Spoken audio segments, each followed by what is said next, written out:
যারা সুচারু লেখনীতে বাংলা উপন্যাস সাহিত্য ও কবিতা সমৃদ্ধ হয়েছিল, যার রচিত বন্দে মাতরম মন্ত্রে ভারতবর্ষের স্বাধীনতা সংগ্রামকে বহুমাত্রায় ত্বরান্বিত করেছিল, সেই সাহিত্য সম্রাট বঙ্কিমচন্দ্র চট্টোপাধ্যায়ের ১৮৬তম জন্মবার্ষিকী বুধবার গোটা দেশে পালিত হচ্ছে। এই উপলক্ষে রাজ্য সরকারের তথ্য ও সংস্কৃতি দপ্তরের উদ্যোগে রবীন্দ্র শতবার্ষিকী ভবনে এক শ্রদ্ধাঞ্জলি অনুষ্ঠানের আয়োজন করা হয়।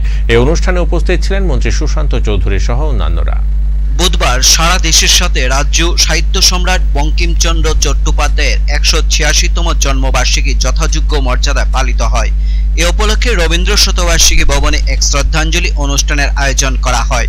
রাজ্য সরকারের তথ্য ও সংস্কৃতি দপ্তর এই অনুষ্ঠানের আয়োজন করে। এই অনুষ্ঠানের উদ্বোধক ও প্রধান অতিথি হিসেবে উপস্থিত ছিলেন মন্ত্রী সুশান্ত চৌধুরী। অনুষ্ঠানের শুরুতেই সাহিত্য সম্রাট বঙ্কিমচন্দ্র চট্টোপাধ্যায়ের প্রতিকৃতিতে পুষ্পার্ঘ অর্পণ করে শ্রদ্ধা নিবেদন করেন মন্ত্রী।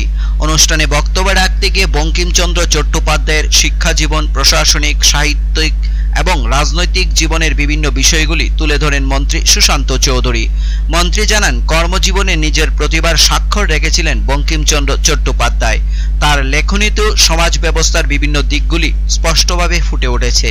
তেমনিভাবে স্বাধীনতা আন্দোলনেও যথেষ্ট সক্রিয়ভাবে অংশগ্রহণ করেছিলেন সাহিত্য সম্রাট বঙ্কিমচন্দ্র চট্টোপাধ্যায়। এই অনুষ্ঠানে সাহিত্য সম্রাট বঙ্কিমচন্দ্র চট্টোপাধ্যায়ের বিভিন্ন দিকগুলি নিয়ে বক্তব্য রাখেন তথ্য ও সংস্কৃতি দপ্তরের সচিব ডক্টর প্রদীপ কুমার চক্রবর্তী, বিশিষ্ট শিক্ষাবিদ মনীষ রুদ্রপাল ও রাজ্যভিত্তিক সাংস্কৃতিক উপদেষ্টা কমিটির ভাইস চেয়ারম্যান সুব্রত চক্রবর্তী। সাহিত্য সম্রাট বঙ্কিমচন্দ্র দেশের প্রতি, সমাজের প্রতি ওনার দায়িত্ব কি ছিল তদানীন্তন সময়ে, এবং কিভাবে উনি দেশবাসীকে স্বাধীনতা আন্দোলন উদ্বুদ্ধ করেছিলেন।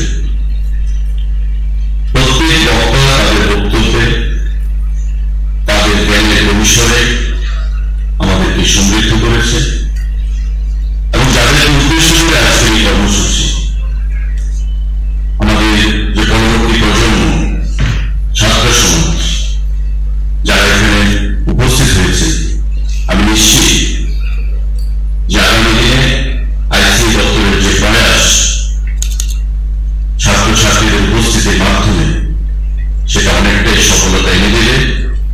এই যে উদ্দেশ্যকে কেন্দ্র করে এই কর্মসূচি এখানে পালন করা হচ্ছে। শুধু বঙ্কিমচন্দ্র নয়,